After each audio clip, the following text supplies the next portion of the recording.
Oke, saya sekarang akan jelaskan kepada Anda semua tentang kuliah kita ini, ya, seperti apa. Oke, saya share screen RPS-nya ini. Bisa dilihat semua? Bisa, Pak. Oke, ya. Bentar.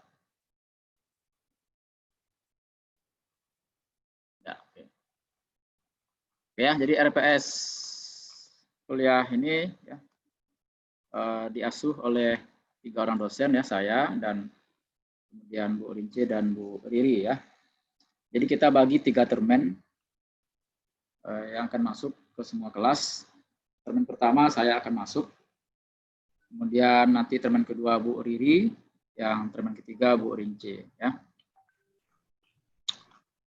Oke, nah capaian pembelajaran. Jadi ini penting untuk Anda ketahui apa gunanya atau apa harapannya Anda mengambil kuliah ini gitu ya. Nah, secara umum capaian pembelajaran itu menyangkut juga tentang capaian pembelajaran lulusan ya. Jadi selama Anda kuliah gitu ya, nanti setelah lulus itu apa saja capaian pembelajaran lulusan yang diharapkan Anda punya. Jadi inilah CPL Prodi namanya. Jadi ada 4 ya, 4 aspek. Pertama sikap, kemudian keterampilan umum, keterampilan khusus, dan pengetahuan. Nah ini karena dia panjang ya, jadi kita berikan aja singkatan kodenya saja. Ya. Jadi untuk mengetahui apa itu S1 sampai S11 ya, KU1, KU6 itu bisa dilihat dari website kita. Sebentar saya buka dulu website.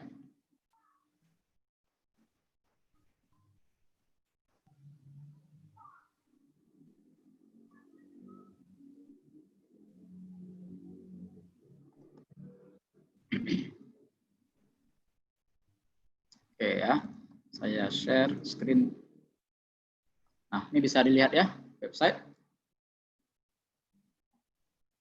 Bisa ya? Nampak di sini? Ya. Nah, jadi untuk melihat apa tadi itu yang kode-kode yang tadi saya tulis, itu lihat di bagian pendidikan ya, kemudian pilih program sarjana dan pilih capaian pembelajaran lulusan ya. Nah, di sini bisa lihat ya. Jadi sikap tadi ada 11 ya. Jadi S1 itu artinya bertakwa kepada Tuhan Yang Maha Esa dan mampu menunjukkan sikap religius. Ya, S2, S3 dan seterusnya ya. Sampai S11. Ada lagi nanti keterampilan umum ya, KU1 itu, KU2. Oh, ada di sini ya, penguasaan pengetahuan ya. Tapi agak ini ya. Tidak ditebalkan jadi nggak kelihatan. Ya, penguasaan pengetahuan berarti ada 2 di sini dan kemudian keterampilan khusus. Ya, jadi nanti lihat saja nanti kodenya itu apa dan CPL lulusan yang diharapkan itu seperti apa ya. Oke, balik lagi ke RPS.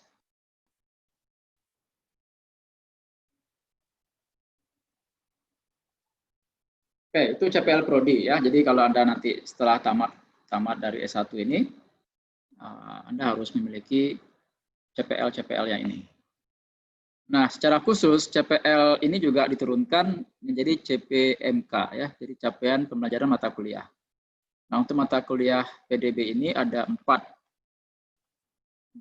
CP yang harus Anda kuasai ya, yang diharapkan Anda punya.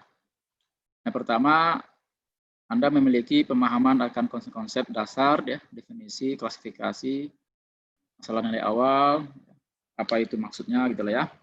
Kemudian eksistensi dan ketunggalan solusi. Jadi ini semacam teori dasarnya lah gitu ya, Anda harus paham. Ya, sebagai seorang mahasiswa matematik ya, nanti lulus sebagai sarjana matematik, ini yang diharapkan sekali ya dari seorang sarjana matematik, pemahaman akan konsep dasar.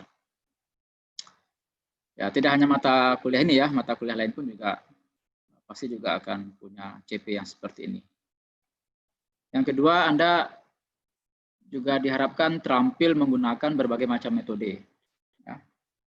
Nah, ini barangkali terkait dengan teknis kalkulasi. Ya. Di dalam mencari solusi, ya, Anda mahir lah, ya. Anda terampil menyelesaikannya. Nah, metode-metode yang kita bahas banyak sekali, ya. Jadi ada namanya metode pemisahan variabel, ya, metode faktor integrasi, metode koefisien tak tentu, variasi parameter, metode nilai eigen, transformasi Laplace, ya. Ini semua digunakan untuk menyelesaikan persamaan diferensial yang akan kita bahas nantinya. Ya.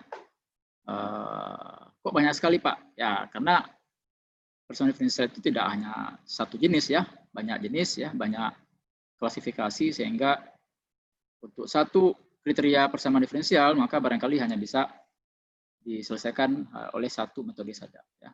Kalau yang lain nanti ada lagi metode yang lainnya. Nah, jadi Anda bisa menggunakan metode yang tepat, gitu ya, dan juga tentu bisa menghitung-hitung kalkulasinya lah, gitu ya. Oke, yang ketiga, Anda karena ini adalah mata kuliah di bidang terapan, ya.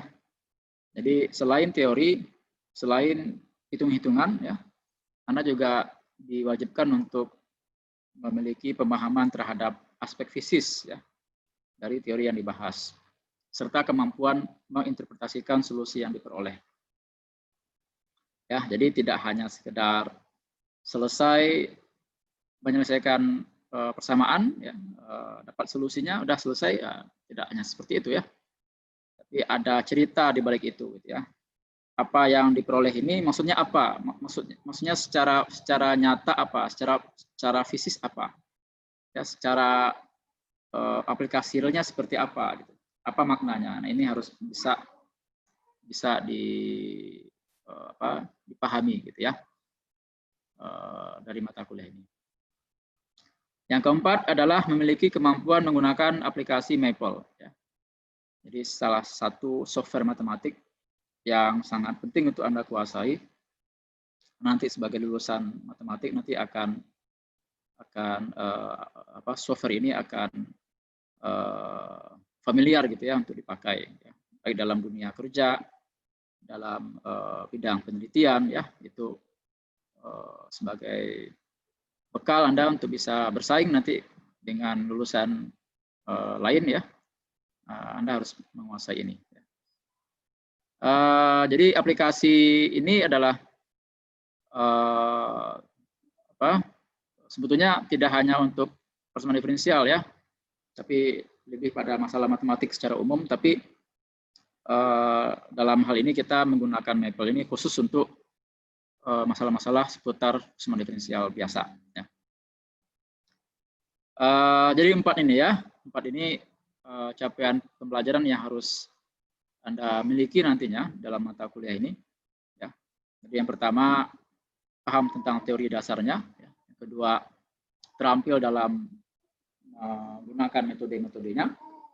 Yang ketiga, paham terhadap aspek fisisnya. Yang keempat adalah mampu menggunakan aplikasi softwarenya, ya, Maple. Oke, mungkin ada yang baru mendengar, ya, ini Maple seperti apa, gitu ya, apakah saya nanti akan bisa atau tidak, ya. Jadi jangan khawatir, ya, karena nanti akan dijelaskan, diajarkan dari awal, gitu, ya, melalui praktikum. Nah, ya, jadi kita ada juga praktikum di mata kuliah ini. Oke, deskripsi singkat bisa dibaca saja, ya. Jadi kita bahas dulu definisi, ya, klasifikasi, hal-hal yang terkait dengan inilah, dengan istilah-istilah lah, gitu. Kemudian kita lanjutkan dengan persamaan diferensial biasa orde 1, ya, kemudian orde 2. Apa itu orde nanti akan kita jelaskan. Kemudian juga dilanjutkan dengan penurunan metode-metode, ya. Jadi di sini kata kunci adalah penurunan, ya. Tidak hanya sekedar memakai metode, ya. Tidak hanya memberikan ini loh metodenya, gitu ya. Tidak, ya, tapi justru kita bahas bagaimana metode ini bisa bisa dibuat seperti itu ya. Dari mana datangnya metode itu gitu ya, bagaimana proses metode itu bisa dilahirkan. Nah, ini yang membedakannya dengan mahasiswa lain ya, jurusan lain. Kalau jurusan katakanlah jurusan teknik ya, yang juga mungkin akan banyak juga terpakai materi ini. Mereka mungkin hanya sekedar diberikan saja metodenya ya. Kalau begini bersamaannya ini metodenya ya. Tapi mungkin akan tidak terlalu detail dalam hal penjelasan asal dari metode ini seperti apa ya. Oke, sebentar saya izin dulu sebentar.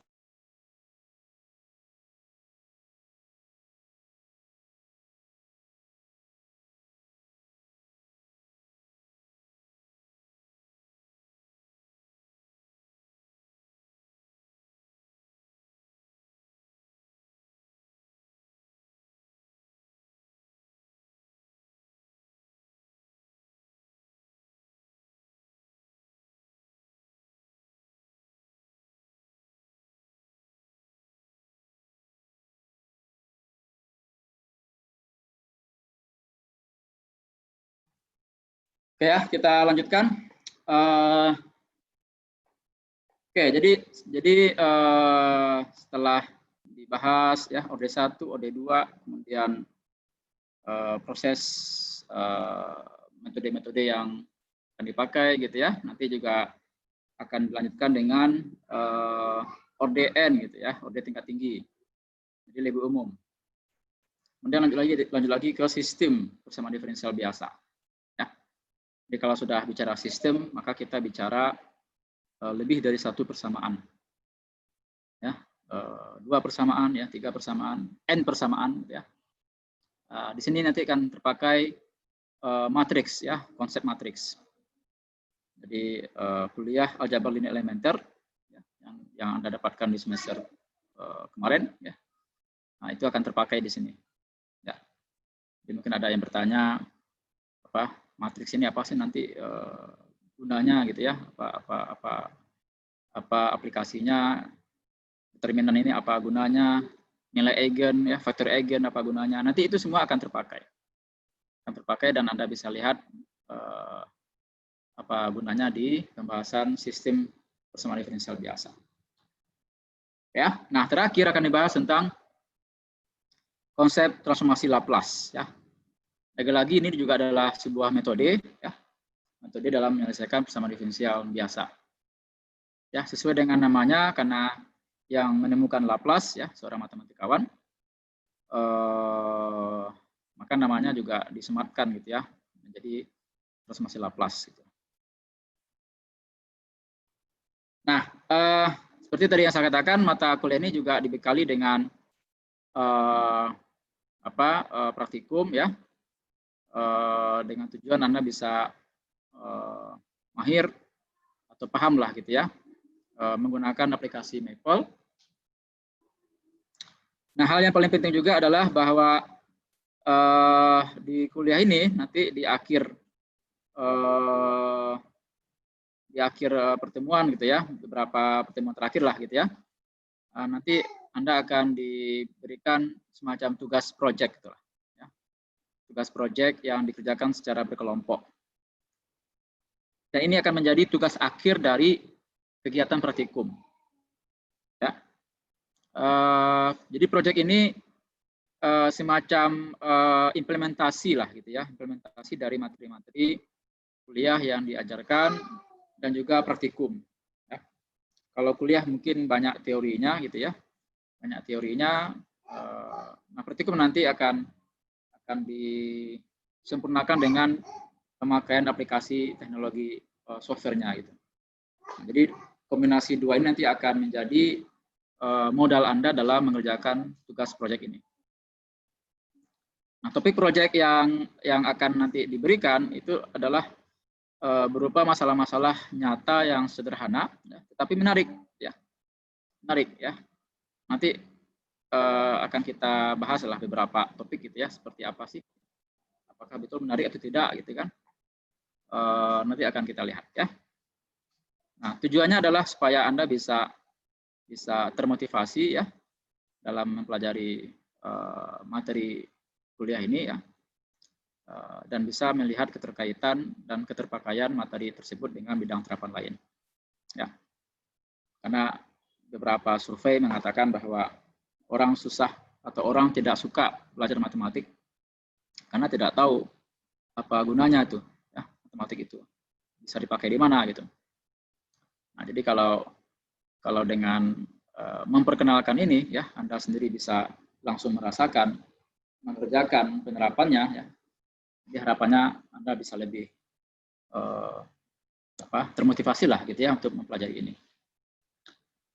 Nah, karena kondisi pandemi, ya, kondisi COVID-19 sekarang, ya, seluruh kuliah dan praktikum kita lakukan secara online, ya. Praktikumnya online nanti akan dijelaskan, ya, akan dibuat pertemuan awal, ya, bersama asisten praktikum, ya, nanti akan dijelaskan oleh asisten praktikum. Oke, sampai di sini ada pertanyaan? Tidak, Pak. Tidak, Pak. Tidak, Pak. Oke, ya. Nah, ini ada 6 bab yang akan kita bahas di mata kuliah ini. Bab pertama tentang bab pendahuluan ya seputar PDB ini, kemudian PDB Orde 1 ya, Orde 2, ODN ya, kemudian sistem persamaan diferensial, dan terakhir transformasi Laplace.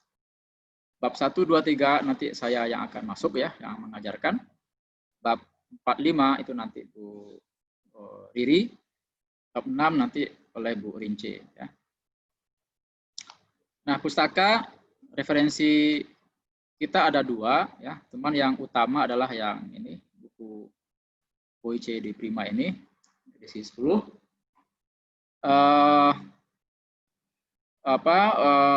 Filenya ya, file buku ini sudah saya upload juga di iLearning ya, jadi silakan di download di sana. Ya. Buku ini betul-betul jadi buku utama ya, referensi utama, jadi tidak hanya sekedar terupload di learning kemudian tidak digunakan, tidak gitu ya. Saya harapkan Anda bisa membaca buku ini gitu ya. Semua tugas-tugas nantinya ya, soal-soal latihan tugas nanti akan diambil dari buku ini ya. Jadi saya harapkan Anda sudah mendownloadnya. Selain buku ini juga ada buku pelengkap ya, buku pendukung, yaitu catatan kuliah ya di ITB. Yang juga sudah saya upload filenya di iLearning ya. Jadi kedua-duanya bisa Anda upload. Yang RPS ini pun ya, file RPS yang sedang saya jelaskan ini juga sudah saya upload juga di iLearning ya. Jadi silakan nanti di download. Oke, kemudian media pembelajaran ya, tentu karena tadi kita pakai praktikum ya dengan software Maple ya, maka Anda diharapkan juga sudah punya software ini gitu ya. Kalau belum, nanti di pertemuan asistensi praktikum nanti akan disebar gitu ya, akan diberikan. Ya meskipun tidak original ya. Ya kalau original ini mahal sekali nih kalau mau diinstal ya. Tapi karena kondisi kita yang belum mampu untuk itu ya sudahlah ya, pakai aja lah yang versi yang tidak original gitu ya, bukan versi bajakan ya, tapi tidak original. Kemudian LMS Unan ya, iLearning Unan ya, Anda saya harapkan sudah familiar menggunakannya, karena semua tugas, semua kuis ya, semua ujian nanti akan diupload di iLearning ya. Absensi pun juga dari sana diambil ya. Kemudian Zoom meeting. Nah, Zoom meeting ini tidak akan kita gunakan setiap pertemuan ya. Ya karena akan menyedot banyak paket data kan ya. Saya paham juga. Mungkin hanya beberapa kali pertemuan atau mungkin hanya sebentar saja ya, sekedar untuk mengkonfirmasi kepahaman Anda gitu ya. Kalau ada pertanyaan yang susah untuk mungkin diutarakan lewat chatting di WhatsApp, atau saya juga susah untuk menjelaskannya lewat WhatsApp ya. Memang harus ada interaksi langsung ya. Kalau matematik ya memang harus dilihatkan gitu ya, diperlihatkan betul prosesnya itu. Ya, maka mungkin beberapa kali pertemuan kita perlu Zoom ya. Atau mungkin sebentar saja gitu ya, mungkin setengah jam saja ya kita gunakan hanya untuk mengkonfirmasi kepahaman Anda. Ya. Saya nggak tahu di sini ada punya laptop semua atau komputer di rumah. Nah, kalau ada yang nggak punya, ya, dan belum ada juga solusinya bagaimana gitu ya. Jadi kalau pinjam dari saudara atau pinjam dari teman pun juga nggak ada, ya silakan japri saya, ya. Silakan japri saya nggak punya laptop Pak, gitu ya. Nggak punya komputer juga dan juga nggak tahu pinjam kemana gitu. Silakan japri saya, ya. Nah, karena untuk praktikum nanti akan perlu sekali nih ya laptop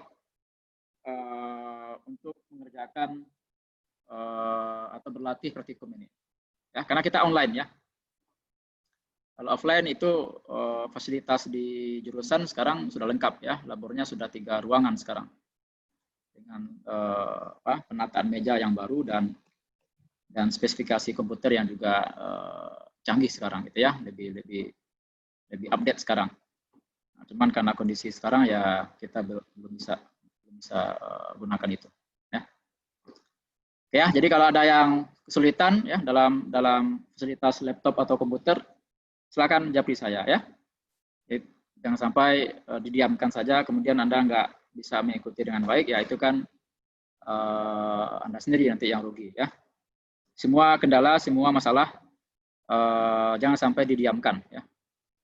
Utarakan ya, komunikasikan dengan dosen ya, dengan PA atau dengan saya langsung juga. Itu nanti akan kita cari solusinya bagaimana. Oke ya, kemudian ya ada yang ditanyakan?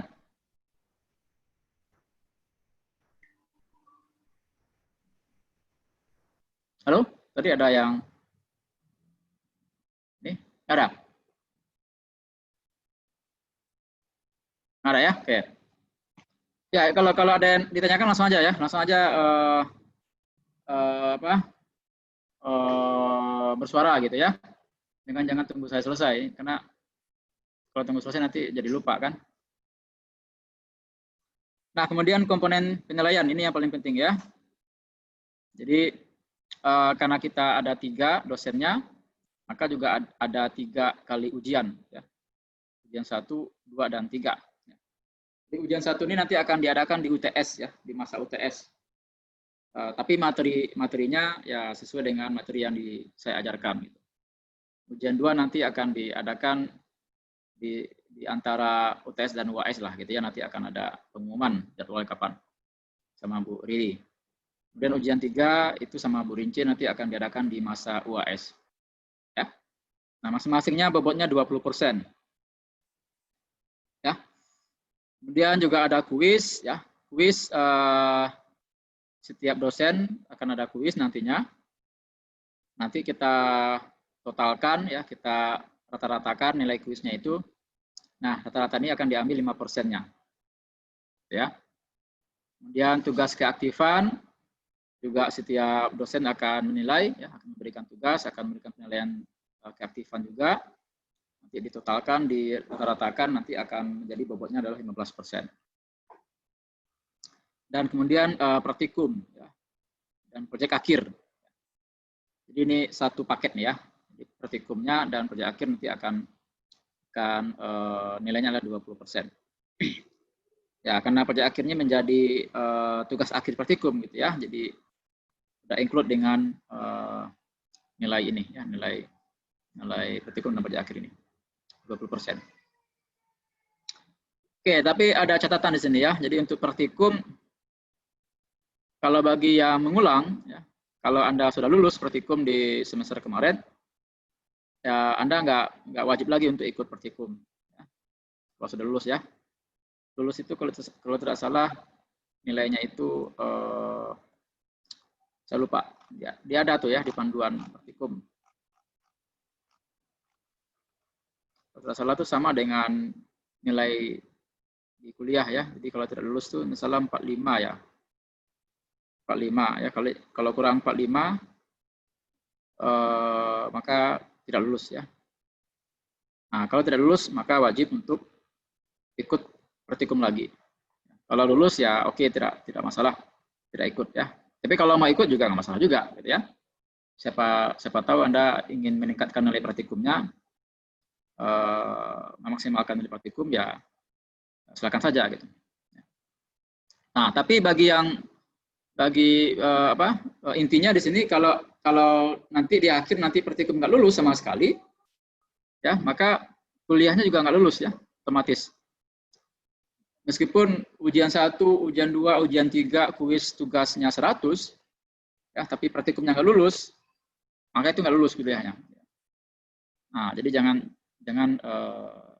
anggap remeh, anggap enteng praktikum ya. Jadi kehadiran praktikum sangat penting sekali ya. Anda mengerjakan tugas-tugas praktikum ya, sangat penting sekali. Ya. Gitu ya. Ada pertanyaan sampai di sini?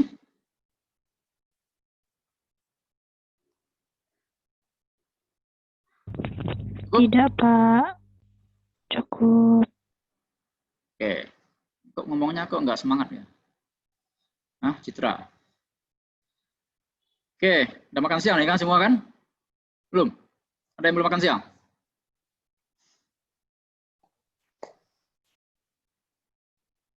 Oke ya. Nah, kemudian norma akademik. Yang jelas pertama Anda harus ikuti, ya bukan Anda sih ya, kita harus ikuti peraturan akademik sarjana ya. Saya harap ini sudah tahu lah gitu ya. Apa saja aturannya. Kalau ingin baca lagi ya silakan di-download dari website kita. Itu ada di sana di-upload file peraturan akademik. Yang kedua, toleransi keterlambatan adalah 10 menit. Ya. Dan itu juga berlaku untuk saya. Jadi kalau sekarang absensinya bisa Anda isi sampai jam 3.40 nanti ya. Karena memang saya setting durasi untuk mengisi absensinya bisa selama kuliah ini. Tapi pertemuan berikutnya saya akan batasi hanya sampai 10 menit ya. Jadi kalau lewat 10 menit nanti akan di notifikasi telat gitu ya oleh e-learning-nya secara otomatis. Nah, cuman kan kalau di kuliah offline dulunya ya, kalau terlambat 10 menit saya akan larang Anda untuk masuk kelas ya. Kalau saya telat juga Anda bisa larang saja tuh yang masuk kelas. Cuma kalau sekarang kayaknya nggak mungkin seperti itu ya. Karena kita juga online. Ya silakan saja lah ya. Silakan saja Anda ikut ya. Tapi telat 10 menit, lebih 10 menit itu akan tetap jadi catatan gitu ya dalam absensinya. Nah, kalau ada kendala jaringan ya, yang nggak bisa Anda ikuti kuliah ataupun nanti ujian malah ya, mohon untuk diberikan konfirmasi sebelumnya ya, sesegera mungkin sebelumnya. Jangan sampai memberikan konfirmasi pada saat kuliah sudah dimulai atau ujian sudah dimulai. Nah, itu Anda bilang saya nggak bisa ikut ujian, nggak bisa ikut kuliah karena jaringan Pak ya. Makanya tadi saya minta paling tidak 5 menit ya. 5 menit Anda sebelum kuliah dimulai Anda sudah bergabung gitu ya. Kalau pakai Zoom ya sudah bergabung di Zoom meeting. Kalau nanti lewat WA ya atau secara tidak tatap muka langsung seperti ini ya tetap memberikan keterangan gitu ya, memberikan konfirmasi Anda kalau ada masalah jaringan gitu. Oke, kemudian tugas dikumpulkan melalui e-learning. Tidak hanya tugas ya, kuis nanti, kemudian jawaban ujian segala macam nanti lewat e-learning semua. Ya. dan dikumpulkan atau disubmit sebelum deadline yang ditetapkan. Ya, bagi yang telat menyerahkan tugas, maka nilai tugasnya akan dikurangi. Ya, berapa pengurangannya? Ini dia. 10 kali N hari keterlambatan persen. Ya, jadi kalau telat 1 hari, tugas Anda nilainya akan dikurangi 10%. Telat 2 hari dikurangi 20%. Ya. Karena pengalaman kemarin itu banyak yang melaporkan ke saya ketika dia submit tugas, Pak, maaf, saya nggak bisa upload tugas karena jaringannya delete misalnya, ya. Atau ada kendala jaringan gitu ya. Nah, maka saya anjurkan sekarang Anda submitnya itu jangan di menit-menit terakhir, ya, jangan di detik terakhir, di deadline. Nah, jadi submitlah sesegera mungkin gitu. Jadi kalau ada tugas hari ini ya, diberikan, ya, maka kalau bisa hari itu juga Anda mulai kerjakan gitu ya, jangan sampai ditunda-tunda gitu ya. Oke, kemudian kalau sakit ya, yang nggak bisa mengikuti kuliah ini secara online, silakan beritahu saya ya sebelumnya. Ya, sebelum kuliah dimulai gitu ya. Bisa melalui WA ya. Nanti kalau memang dirawat di rumah sakit ya silakan kirim surat keterangan sakitnya ya, melalui WA. Paling lambat pada saat yang bersangkutan sudah sehat gitu ya dan bisa kembali kuliah. Kenapa ini penting ya? Karena tadi ya, kalau tidak ada keterangan maka dianggap alfa ya. Kalau alfa berarti Anda hilanglah jatah yang tadi ya. Jadi harus hadirkan minimal 75% ya, supaya Anda bisa ikut ujian kan menurut aturan akademik. Nah, jadi kalau alfa ya berarti sudah dianggap tidak hadir ya. Tapi kalau sakit dan konfirmasi ya saya masih anggap hadir gitu ya. Saya masih anggap di luar yang tadi, di luar yang persentase kehadiran yang tadi. Ya, meskipun sebetulnya ini nggak betul juga ya. Ya kalau sakit, kalau apapun ya tetap menghadir kan. Ya tapi karena ini bisa di inilah ya, bisa dimaklumi lah gitu ya. Anda dianggap hadir lah kalau memberikan keterangan. Oke. Kemudian tugas yang merupakan hasil plagiat, ya, itu langsung 0. Di tugas ini Anda sangat dianjurkan sekali untuk bisa diskusi bersama dengan yang lain gitu ya, dengan teman-teman, dengan senior ya, dengan asisten, bahkan dengan saya sekalipun Anda sangat welcome sekali ya bisa diskusi tentang tugas. Jadi kalau ada kesulitan tentang tugasnya ya,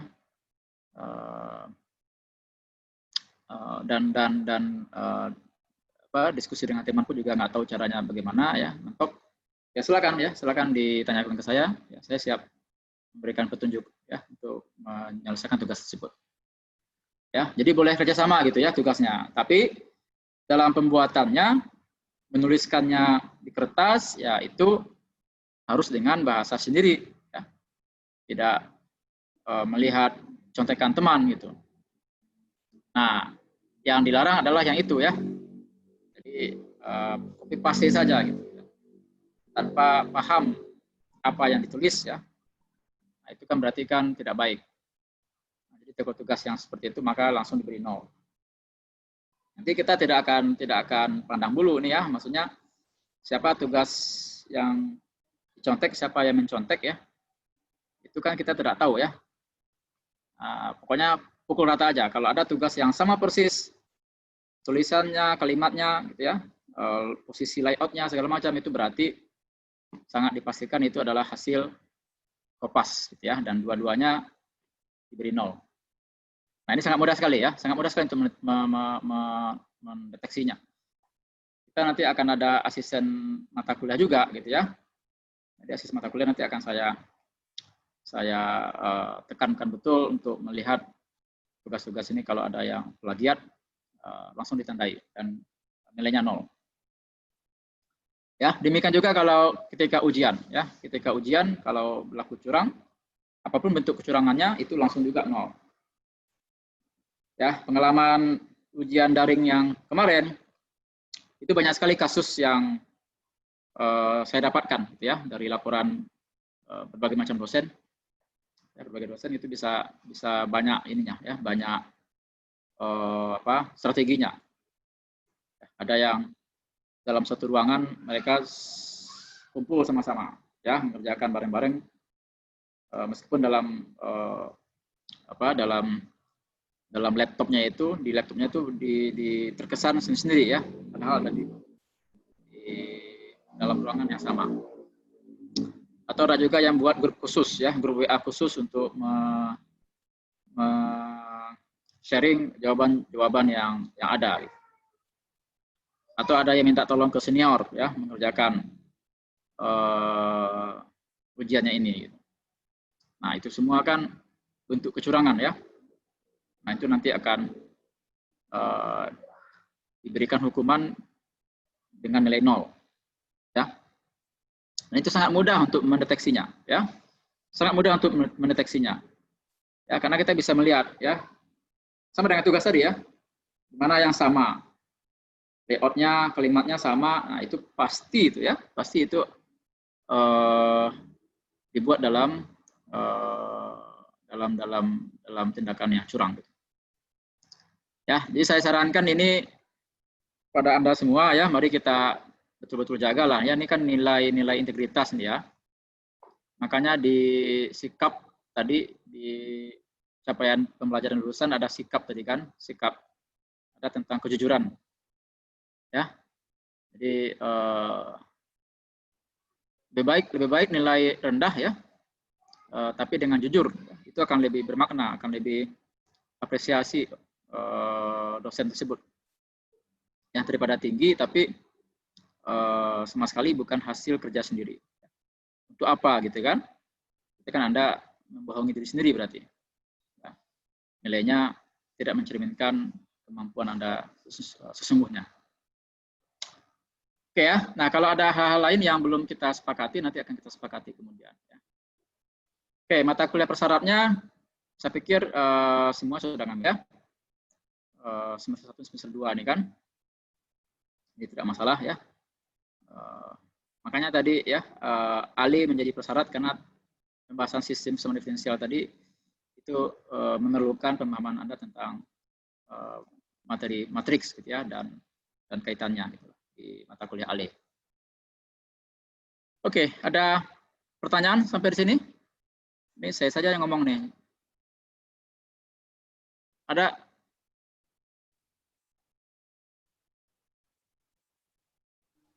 Sudah, Pak.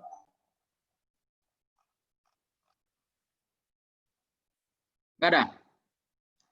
Oke, kalau nggak ada, saya jelaskan juga versi singkat ya dari RPS tadi, tapi lebih detail, lebih teknis. Nanti juga akan saya share nanti file ini ya. Ini bisa dilihat ya. PAM 253 sama diferensial biasa, bisa lihat semua ya. Sama. Ya, nah jadi dosennya 3 orang ya. Saya, Bu Riri dan Bu Rince ya. Saya inisialnya misalnya MS lah gitu ya. Kita buat Bu Riri RL, Bu Rince ARP gitu ya. Kemudian ya kalau ini tadi sama saja dengan yang tadi, capaian pembelajaran sama saja. Ya nilai mutu ya kita sudah tahu ya, 80 minimal untuk dapat A gitu ya.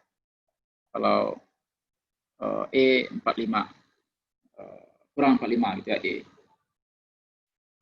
Oke, norma akademik juga sudah tadi jelaskan, buku pegangan oke. Jadwalnya semuanya nggak masalah ya. Ada nggak masalah jadwalnya? Yang hari Senin dan hari Jumat ini.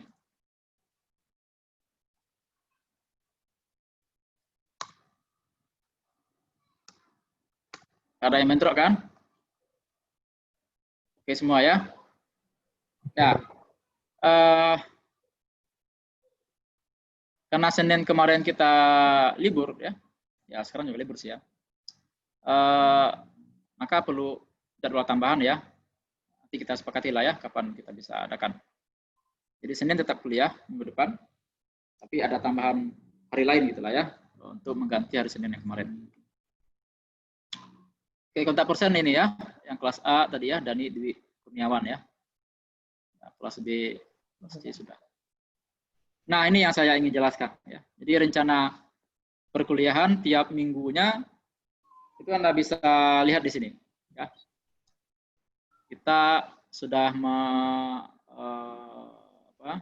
menuliskan cukup detail lah gitu ya.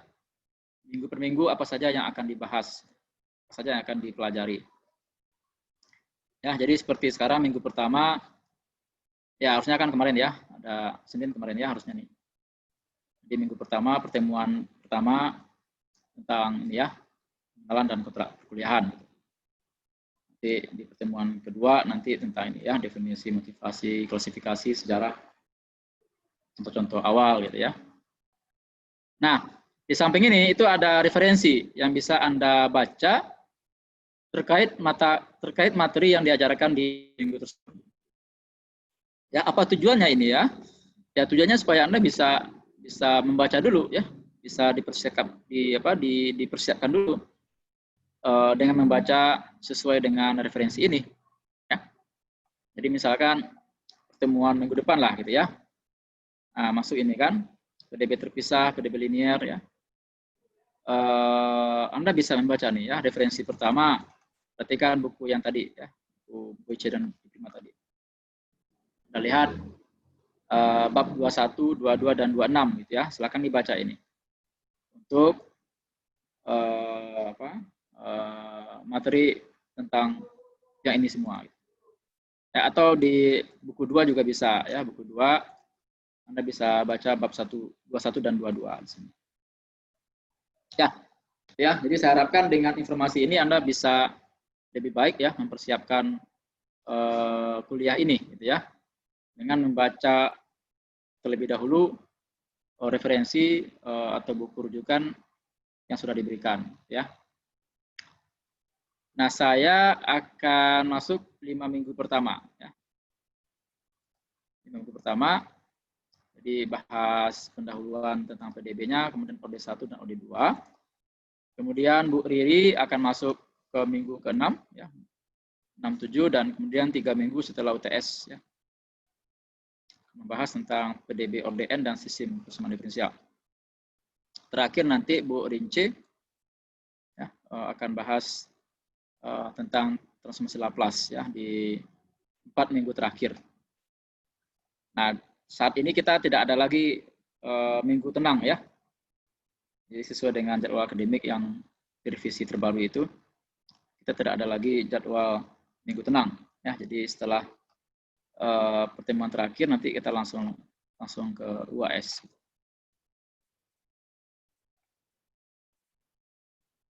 Ya, gitu ya. Nah, praktikum juga begitu ya, di sini juga sudah dijadwalkan. Jadi praktikum akan dimulai pertama di minggu ke-5. Ya, mungkin di minggu ke-4 nanti Anda akan dikumpulkan oleh asisten ya untuk mengadakan asistensi praktikum ya. Nanti akan dijelaskan di sana ketentuan praktikum ya, aturannya, jadwal-jadwalnya gitu ya, modul-modulnya dan segala macam. Nanti setelah UTS praktikumnya stop dulu gitu ya. Nanti sambung lagi di pertemuan ke-4 ya setelah UTS. Jadi ada 6 kali praktikum ya, 6 pertemuan praktikum yang harus Anda ikuti ya. Ini mungkin bertanya nih kenapa kok mundur Pak? Kenapa nggak langsung aja di sini? Ya itu karena materi praktikumnya akan berkaitan dengan materi kuliah yang diajarkan ya. Jadi tentu harus dibahas dulu ya materi kuliah di awal-awal ini, ya baru bisa dilanjutkan di praktikum ya. Karena kalau materi kuliahnya tidak matching ya, atau tidak diajarkan, terlebih dahulu, mungkin Anda akan kesulitan nanti ya untuk memahami praktikumnya ini. Karena praktikum ini intinya adalah bagaimana mengaplikasikan teori yang diajarkan di kuliah ya di dalam aplikasi Maple. Ya, makanya juga yang praktikum keempat juga dimulai pada minggu keempat setelah UTS ya. Karena materinya perlu dijelaskan dulu di awal. Oke, kemudian di minggu terakhir nanti akan ada presentasi proyek. Ya, yang ini akan dikelola oleh asisten praktikum. Oke, sampai di sini ada pertanyaan? Ada?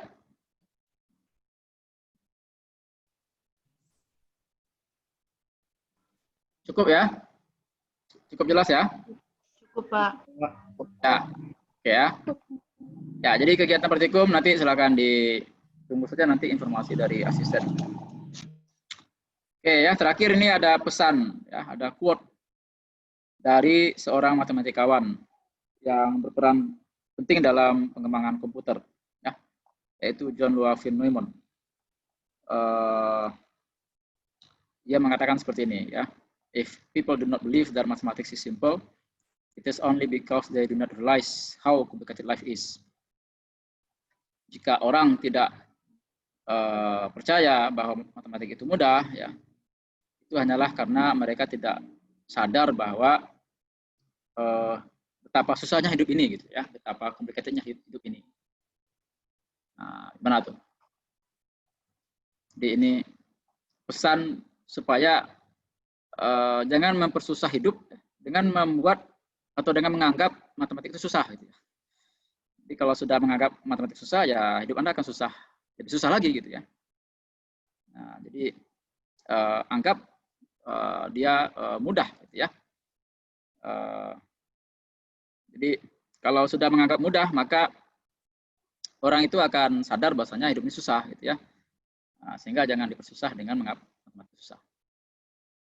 Nah, ini kan berkaitan dengan ini sebetulnya ya, apa namanya, prasangka gitu ya. Prasangka, kalau kita berbaik sangka terhadap sesuatu, maka ya kita akan mendapatkan hasil yang juga baik gitu ya. Jadi kalau sudah tidak berbaik sangka, apapun masalahnya ya kita akan hadapi ya, karena kita sudah terframe pikiran kita itu tidak mudah gitu ya, susah ini pasti ya, pasti tidak akan dapat A gitu misalnya. Ya itu kan akan berefek ya, akan tertanam dalam alam bawah sadar Anda itu, ini tidak akan bisa tercapai. Padahal itu kan tidak seperti itu ya. Jadi harus ada semacam anggapan positif, bisa menyelesaikan masalah gitu ya, akan bisa menghadapi kuliah ini dengan baik dan mendapatkan nilai yang terbaik gitu ya, nilai A gitu.